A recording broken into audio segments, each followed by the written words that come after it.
지금 일본 금융권에서 일어나고 있는 변화는 단순히 한국과의 규제 완화 수준을 넘어섰습니다. 일본 재무성이 발표한 암호화폐 세제 개정안 초안을 보면 리플을 사실상 주식과 동급의 제도권 금융 상품으로 편입시키겠다는 의지가 명확히 드러나고 있는데요. 이는 2026년부터 일본의 국가 단위 자금이 리플로 무차별적으로 유입될 수 있는 빗장이 완전히 풀렸다는 뜻이기도 합니다. 실제로 해외 분석가들은 이번 조치로 인해 리플의 가격이 27달러, 우리 돈으로 약 4만 원까지 치솟을 수 있다는 충격적인 전망을 내놓고 있습니다. 세계적인 은행 스탠다드 차타드 역시 규제 명확성이 확보된 리플 2만 원을 훌쩍 넘는 수준까지 쏠 것이라며 힘을 보태고 있는 상황이죠. 그동안 일본 시장의 유동성을 가로막았던 가장 큰 장벽은 무려 55%에 달하는 살인적인 세금이었습니다. 아무리 수익을 내도 절반 이상을 국가에 내야 했으니 고액 투자자나 기관들이 들어올 이유가 전혀 없었던 거죠. 하지만 이번 개정안을 통해 이 세율을 20%까지 대폭 낮추겠다는 계획입니다. 여기서 우리가 주목해야 할 점은 모든 코인이 아니라 리플처럼 제도권에 깊숙이 들어온 특정 자산들에 대해 우선적인 세제 혜택을 주려 한다는 사실입니다. 일본 정부가 대놓고 리플을 국가 인정 자산으로 키워주겠다는 시그널을 보낸 셈인데 이건 리플 홀더들에게는 그야말로 천재일우의 기회라고 볼 수 있습니다.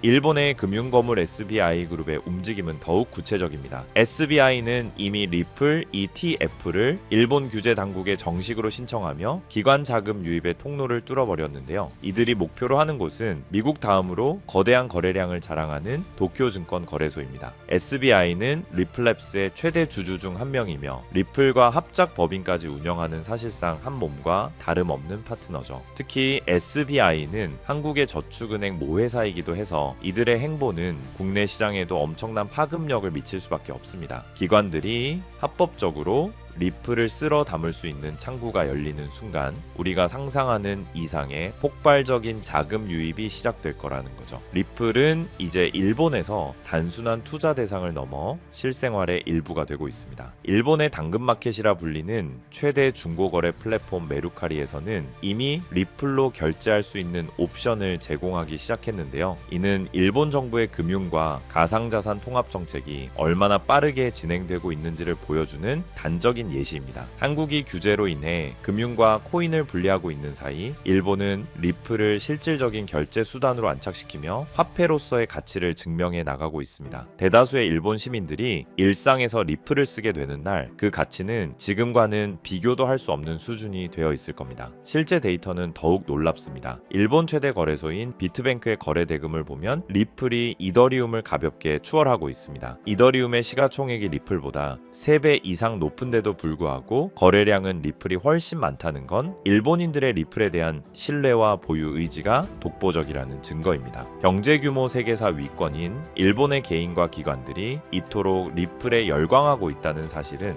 향후 일본 자금이 본격적으로 유입될 때 리플이 전 세계 시장의 상승을 주도할 대장주가 될 것임을 강력하게 시사합니다. 차트 분석 관점에서도 지금은 역사적인 변곡점에 와 있습니다. 과거 대폭등 직전에 나타났던 화이트 프랙탈 패턴이 현재 차트에서 그대로 재현되고 있는데요. 수년간의 지루한 횡보와 거래량 감소가 끝나고 강력한 수직 상승이 나오기 바로 직전의 모습과 일치합니다. 여기에 일본이라는 국가적 차원의 천문학적인 자금 유입이 더해진다면 4만 원이라는 숫자는 결코 꿈이 아닙니다. 그렇기 때문에 지금의 리플은 아직 시장에 제대로 된 평가를 받지 못한 극심한 저평가 상태라는 의미인데요. 우리는 이런 기회를 놓치지 말고 포트폴리오의 핵심 자산으로 선점하여 물량을 확보해야 합니다. 머지않아 리플이 가져다줄 남들과 비교할 수 없는 막대한 부를 손에 넣는 주인공은 바로 여러분이 될 것입니다. 자, 하지만 그렇다고 해서 우리가 리플 하나에만 집중하면 되는 걸까요? 그건 절대 아니라는 점을 말씀드리고 싶습니다.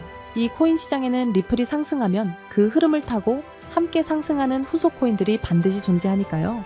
지난 상승장에서 리플이 큰 상승을 보인 건 맞지만 사실 리플이 가장 높은 상승률을 기록했던 건 아니었거든요. 실제로 XRP가 큰 상승률을 보였던 2024년 5배가량 폭발적으로 상승했을 때 XRP보다 더 높은 상승률을 기록한 코인들이 있었습니다. 첫 번째로는 XRP와 마찬가지로 UAE 아랍에미리트로부터 투자를 받고 있는 만트라 코인입니다. 만트라 코인은 XRP의 행보를 그대로 따라가는 대표적인 종목이라고 할 수 있는데요. 이미 XRP 사용을 승인한 바 있던 두바이의 규제기관인 DFSA가 만트라와의 파트너십을 성사시켰으며 XRP와 함께 실물자산 토큰화라는 RWA와 규제 준수를 동일하게 이끄는 종목이라는 점 덕분에 XRP의 낙수 효과를 톡톡히 보는 종목이었습니다. 실제로도 두 코인은 유동성 경로 또한 같기 때문에 양 코인 간의 스왑 또한 가능하고요. 이와 같은 이유로 만트라는 XRP와 커플링 현상을 보이면서 XRP가 큰 폭등을 보였을 때 만트라 코인도 함께 큰 폭등을 보여주었고 2024년부터 2025년 초까지 무려 11만%라는 엄청난 상승세를 기록했습니다. 만약 여러분들이 만트라의 초기 투자자로서 이 정보를 알고 계셨다면 이 11만%의 상승분을 고스란히 여러분의 지갑으로 가져올 수 있었을 겁니다. 게다가 불안정했던 코인 시장의 규제가 점차 명확해지고 있고 트럼프 정부 2기 출범을 기점으로 시장은 빠르게 변화하고 있습니다. 이렇듯 코인 시장은 지금이야말로 우리 같은 일반 투자자들이 지금껏 얻지 못한 수익을 경험해 볼 수 있는 길이 열리고 있다는 뜻이기도 한데요. 실제로 우리와 평범한 이웃이었던 분들이 하루아침에 억만장자가 된 사례는 적지 않았습니다. 코인으로 3,670억을 번 20대 한국인 일명 원효띠의 실화는 너무나도 유명하고요. 코인 투자로 한순간에 큰 부를 이룬 공무원의 이야기 또한 잘 알려져 있습니다. 이뿐만이 아니죠. 현재의 밈코인의 대장격인 시바이누 코인에 초기 투자로 400만 원을 넣어 1조 원을 벌어들인 사례도 이제는 너무나 유명한 이야기입니다. 중요한 점은 이들의 성공 사례가 단순히 운이 좋아서 우연히 이뤄낸 성과만은 아니라는 것입니다. 이들의 공통점은 모두 저평가되어 있으면서도 폭등이 예측 가능한 종목을 찾아 누구보다 빠르게 초기 투자자로서 선점을 해놓았다는 점이죠. 그렇다면 이러한 종목들은 과연 어떻게 찾을 수 있는 걸까요? 저는 이에 대해 한 가지 흥미로운 사실을 발견했습니다. 해외의 저명한 분석가들과 월가의 현직 퀀트 트레이더들 모두가 이러한 저평가 폭등 종목들에 대해 한 가지 공통된 의견을 내놓았다는 것인데요. 자, 그래서 오늘 내용은 그 어떤 유튜버들도 그 어떤 기관의 보고서에서도 쉽게 볼 수 없는 정말 중요한 내용을 말씀드리는 만큼 오늘 영상만큼은 꼭 집중해 주시기를 부탁드리면서 이야기를 시작해 보겠습니다. 여러분들도 어느 정도 체감하고 계시겠지만 암호화폐 시장이 점점 제도권 안으로 진입함에 따라서 전통 금융 시스템과 디지털 자산, 이 둘의 연결성을 강화하는 기술에 대한 관심은 나날이 높아져만 가고 있습니다. 그 밖에 트럼프 2기 행정부의 출범과 미국 SEC의 기조 변화, 이렇게 여러 가지 호재들이 암호화폐 시장에 활주로를 열어주고 있는 상황입니다. 이제는 투기 자산이 아닌 국경을 초월한 결제 시스템까지 침투해서 암호화폐가 활용되는 시점에 블록체인과 전통 금융 시스템을 연결하는 것이야말로 진정한 암호화폐 시장의 개방이라고 할 수 있겠죠. 때문에 이러한 암호화폐 시장 개방이라는 키워드 이면에는 단순한 암호화폐 수용이 아니라 전 세계 금융 시스템의 패러다임까지 바꾸려는 거대한 큰 그림이 숨겨져 있다고 볼 수 있습니다. 그리고 이러한 상황 속에서 앞서 말씀드린 미국의 대형 기관들과 월가의 수많은 트레이더들은 모두 한 가지 테마에 주목하고 있었습니다. 그 테마가 바로 오늘 영상의 핵심 내용인 ISO 2002라는 국제 표준입니다. 이 단어가 여러분들에게는 조금 생소하게 느껴지실 수도 있는데요. 간단히 말씀드리자면 글로벌 금융 메시징 표준, 즉 은행, 금융기관, 결제 네트워크 간의 데이터 교환을 표준화하기 위해 설계된 국제 규격이라고 이해하시면 됩니다. 쉽게 말해 전 세계 금융기관들이 이제부터 서로 다른 언어를 쓰지 말고 하나의 공통 언어로 송금하고 결제하자 라고 약속한 체계인 거죠.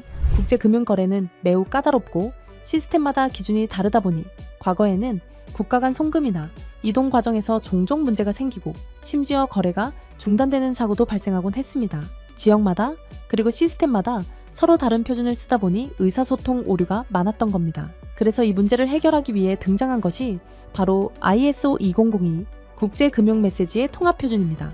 지금 전 세계는 암호화폐와 전통금융 시스템의 본격적인 융합이라는 과제에 집중하고 있습니다. 그리고 바로 이 시점에서 ISO 2002가 그 연결고리 역할을 하게 되는 것이죠. 먼저 전통금융 시스템이 암호화폐와 연결되기 위해 필요한 핵심 조건이 있는데 바로 송금, 결제 과정에서의 데이터 호환성, 투명성, 그리고 표준화입니다. 즉 서로 다른 시스템이 하나의 글로벌 결제 네트워크가 되기 위해선 같은 언어로 대화할 수 있어야 한다는 뜻입니다. 현재 블록체인 기반 결제 시스템의 중심에 있는 스테이블 코인 또한 엄격한 ISO 2002의 표준을 반드시 따라야만 거래가 가능해진다는 점입니다. 기존의 코인 전송은 누가 누구에게 얼마를 보냈다 정도의 단순 정보만 담겼지만 ISO 2002는 송금 목적, 최종 수취인 상세 정보, 중개기관 정보 등 방대한 데이터를 포함할 수 있다는 것이 큰 강점이죠. 심지어 각국 중앙은행이 개발 중인 CBDC 또한 모두 ISO 2002 표준을 기반으로 설계되고 있습니다. 그리고 세계 최대의 자산운용사 블랙록이 공격적으로 투자하고 있는 실물자산 토큰화, 일명 RWA 시장 또한 부동산, 채권 등을 토큰화하기 위해선 기존 금융권과의 호환성이 필수이므로 ISO 2002가 RWA라는 차세대 금융의 인프라 표준을 따르고 있는 실정입니다. 게다가 전 세계의 중앙은행들 뿐만 아니라 현재 가치 약 10조 원으로 추정되는 서클이나 미국 최고의 암호화폐 커스터디 기업 비트고 등도 은행 인가와 금융 라이선스를 준비하며 ISO 2002 국제 표준을 준수하기 위해 천문학적인 투자금을 쏟아붓고 있는 상황입니다. 이렇듯 투자나 시장 분석 관점에서 ISO 2002 테마는 이제 선택이 아닌 생존과 채택을 위한 필수 조건이 되었다고 봐도 과언이 아닐 겁니다. 실제로 리플 또한 지난 대선 이후 엄청난 폭등을 할 수 있었던 이유가 리플이 업계 최초로 ISO 2002 등록 관리 그룹에 포함됐고 리플의 결제 네트워크인 리플렛 또한 해당 표준에 맞게 설계해 왔었기 때문이라는 점입니다. 자, 그렇다면 ISO 2002의 영향력은 정말 리플에게만 그칠까요? 실제로 ISO 2002의 영향력은 XRP에만 국한되지 않습니다. 지난 ISO 2002가 시장에 처음 언급되었던 2021년 폭발적인 상승률을 보인 알고랜드와 퀀트코인을 대표적인 사례로 들어볼 수 있는데요. 금융기관, 규제 준수 측면에서 ISO 2002의 적합성이 거론된 알고랜드는 2021년 한 해 동안 1000%, 무려 10배 이상의 폭발적인 상승률을 보였고 여러 블록체인과 금융망을 잇는 인프라 제공자로서 ISO 2002 호환 후보로 거론되었던 퀀트코인은 무려 2700%, 즉 27배라는 놀라운 상승률을 기록했습니다. 이 두 코인의 상승을 보면 알 수 있듯이 ISO 2002가 본격적으로 시장에 도입이 되면 향후 시장에 가져올 파급력은 더 강력할 것이라고 전문가들은 전망하고 있습니다. 이처럼 ISO 2002 테마와 관련하여 다음에 폭등할 코인들은 이미 우리가 모르는 사이에 조용히 폭발을 준비하고 있다는 뜻이기도 합니다. 그렇게 ISO 2002의 선택을 받은 종목은 곧 ETF처럼 특정 규제를 통과할 수 있는 종목들 또는 CBDC나 은행, 인프라와 연결될 가능성이 있는 코인들이 될 것입니다.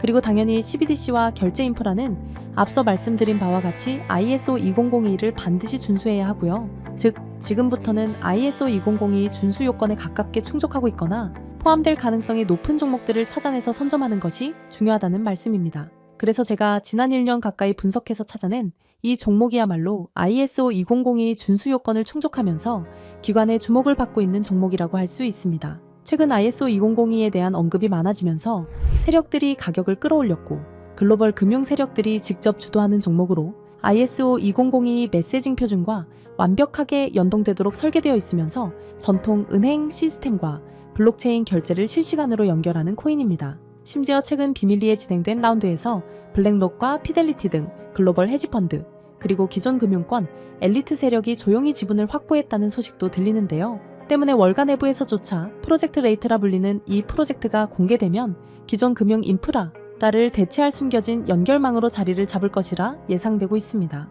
또한 국제 송금과 기관 간 자산 이동이 이전과는 전혀 다른 속도로 자동화될 것이기에 폭발적인 잠재력이 있을 것이라 전망하고 있는데요. 하지만 지금은 거시적인 시장 상황에 맞춰 조정을 받고 있는 상황입니다. 그래서 오히려 아주 적절한 타이밍이라고 볼 수 있는 것이죠. 때문에 전문가들은 현재 시장의 거시적인 불안 요소가 일부 해소되고 본격적인 ISO 2002의 도입이 시작될 경우 폭발적인 잠재력을 보여줄 종목이라고 전망하고 있습니다. 이 종목 아직 대중들에게는 잘 알려지지 않았습니다. 그만큼 시총도 낮고 가격도 저렴한 편이기 때문에 리스크 측면으로 봤을 때도 충분히 메리트가 있는 종목이라 생각합니다. 다만 제가 지금 코인명을 가려놓았는데 이 영상에서 코인명까지 함께 공개해드리면 좋겠지만 유튜브 정책상 특정 코인명을 직접적으로 언급할 시 제재와 경고를 받게 되어 있어서요. 이러한 이유로 부득이하게 비밀 보장을 위한 저의 스터디방에서만 공유를 해드리고 있습니다. 정보를 받아보시는 방법은 어렵지 않습니다. 이 영상 하단에 제목을 한번 클릭하시면 설명란이 나오면서 더보기 버튼이 보이실 텐데요. 더보기를 누르시면 파란색의 링크가 나옵니다. 클릭해서 들어가시면 간단한 설문이 나오는데 10초밖에 안 걸리는 간단한 설문이니까 작성하셔서 제출해 주시면 해당 종목에 관련된 분석 자료들 전부 보내드리고 있습니다. 그리고 컴퓨터로 영상을 보시는 분들은 영상 하단에 있는 더보기를 누르시면 마찬가지로 파란색 링크가 나오니까요. 참고 부탁드립니다. 저는 여러분들에게 금전 요구나 멤버십 가입 요청을 절대 하지 않습니다. 오직 유튜브만 하기 때문에 사칭 피해 각별히 조심해 주시길 바라고요. 끝으로 한 가지 말씀드리고 싶은 부분은 시장의 원리를 이해하지 못한 채 투자를 한다는 건 자칫 어설픈 투자의 길로 빠지기 쉽다는 점입니다. 즉, 내가 충분히 이해한 정보 내에서 투자를 해야 한다는 것이고 내가 왜 그 종목을 샀는지, 어떤 판단으로 샀는지가 그만큼 중요합니다. 그리고 그 매수 요인이 변함이 없다면 그때는 믿고 기다려야겠죠. 제가 이번에 집중적으로 분석한 ISO 2002 메타는 그런 부분에서 충분히 부합된다고 생각합니다. 오늘 영상은 여기서 마치겠습니다. 긴 시간 시청해 주셔서 감사합니다.